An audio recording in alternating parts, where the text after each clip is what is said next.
Oke guys, pada kali ini kita akan membahas tentang fiber optik atau lebih tepatnya media converter fiber optik dan bagaimana kita mengenali jenis error atau lampu mati pada media converter fiber optik ini. Sebelumnya kita cari tahu dulu apa itu sebetulnya fiber optik dan bagaimana cara kerja fiber optik. Untuk cara kerjanya, fiber optik sendiri bekerja dengan sistemnya sendiri, yang juga membedakannya dengan kabel twisted pair atau kabel koaksial. Adapun alasan kabel fiber optik dibuat dari serat kaca dan dilapisi dengan kaca, yakni hal tersebut berfungsi untuk mengubah sinyal listrik menjadi gelombang cahaya dengan fungsi cermin di dalam kabel. Dengan demikian, maka fiber optik tentu saja memiliki kelebihan untuk dapat mengurangi efek terhadap gangguan gelombang frekuensi elektrik. Nah, tapi tidak hanya itu, gelombang cahaya yang diciptakan oleh kabel fiber optik pastinya bisa mengirimkan informasi yang lebih banyak dan dapat menyalurkannya ke jarak yang lebih jauh. Hal ini merupakan salah satu keuntungan atas menggunakan kabel fiber optik bagi Anda yang membutuhkan koneksi jarak jauh. Nah, pada tutorial ini, atau bukan tutorial ya, saya akan mereview ulang apa sih sebetulnya alat ini. Alat ini adalah media converter atau konverter dari jaringan network LAN kita dan kita sambungkan melalui fiber optik ya. Nah, kalau misalkan LAN kan kita langsung menyambungkannya tuh dari switch ke switch atau dari komputer ke komputer dengan kabel LAN. Nah, untuk menggunakan kabel optik ini kita memerlukan sebuah alat yang namanya media converter.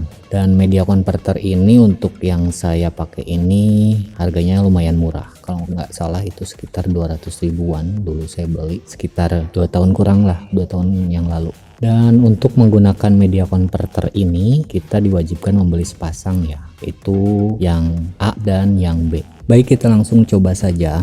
Kita tes media converter yang sudah hampir 2 tahun, yang satunya tuh disimpan di rumah adik saya, dan kemarin kebetulan mendadak putus kabelnya, entah di bagian mana yang putus ya. Nah, yang diperlukan di sini adalah 2 buah media converter. Yang saya punya adalah merek HTB 3100 dan 1 buah kabel patch cord lengkap dengan konektor SC nya. Pertama-tama kita masukkan dulu power ke slot powernya, lalu kita sambungkan.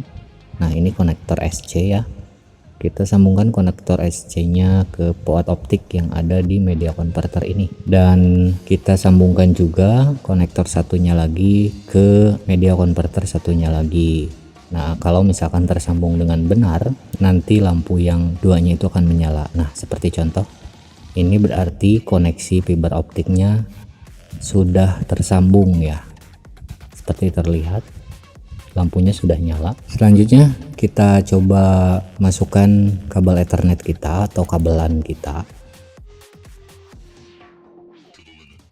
ke salah satu media converter.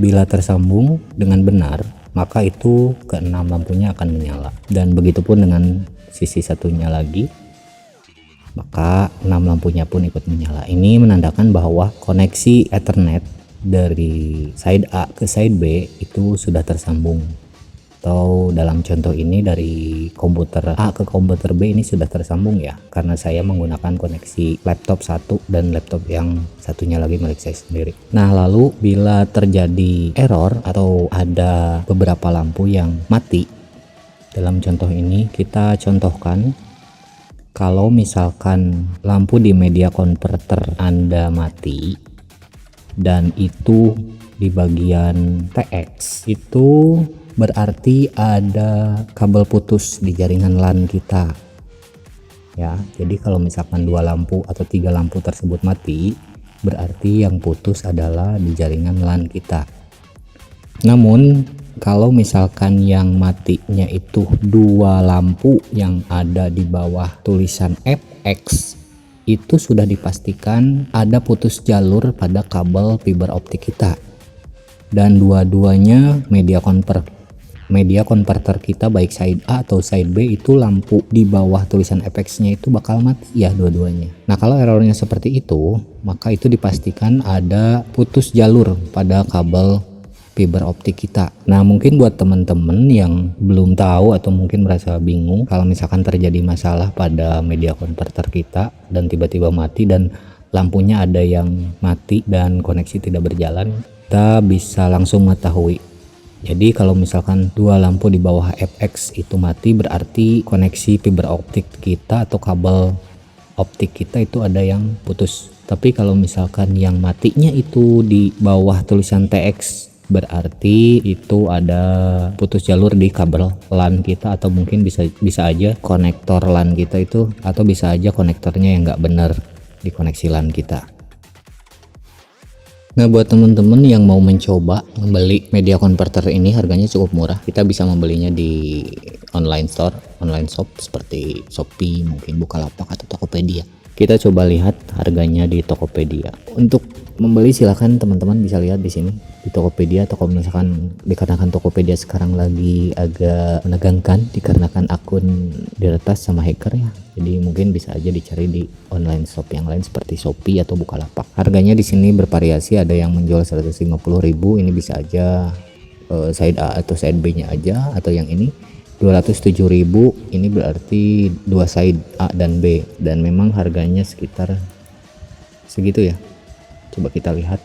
Nah, ini Netlink HTB 3100 10.100 sepasang AB fiber optik media converter, harganya 189.000. Netlink HTB 3100 pasang AB fiber optik media converter, ready dan kirim langsung dari Jakarta. Nah, isi dalam boxnya Netlink HTB side A dan side B, dan adaptor 5 volt 2 piece, colokannya bulat PLN yang dibuat untuk Indonesia, bukan yang gepeng. Yang kalau yang saya sendiri itu yang gepeng yang harus pakai sambungan colokan lagi gitu. Nah, dan ini fotonya seperti ini kalau teman-teman mau beli ya. Dan harga kabelnya pun itu relatif murah, meski mungkin untuk kirim-kirim lumayan berat, kalau nggak salah kurang lebih 2 kg kalau misalkan kita mau membeli kabel fiber optik ini. Dan berikut diagram seperti apa cara penggunaan kabel atau cara penggunaan media converter ini yang saya ambil dari komunitas dcs.wordpress.com. Seperti ini contohnya, kita dari komputer menyambung ke media converter, lalu dari media converter tersambung ke media converter lainnya, dan dari sini kita nyambung ke komputer satunya lagi. Atau bisa juga dari media converter itu tersambung ke switch dulu, lalu ke komputer, dan dari media converter menyambung melalui fiber optik ke media converter side satunya lagi, dan tersambung lagi ke switch dan baru ke komputer. Itu jaraknya di sini dijelaskan fiber optik itu 2 kilo sampai 20 km ya. Jadi kalau misalkan ingin menyambungkan koneksi jarak jauh, itu baiknya menggunakan kabel fiber optik. Yang kenapa harus fiber optik? Karena relatif intervensi atau gangguan dari luarnya itu lebih aman, karena fiber optik menggunakan cahaya sebagai konektivitasnya. Selengkapnya mengenai fiber optik silahkan teman-teman googling saja, banyak penjelasan apa itu fiber optik dan bagaimana koneksinya bisa menyambungkan dua jaringan jarak jauh gitu.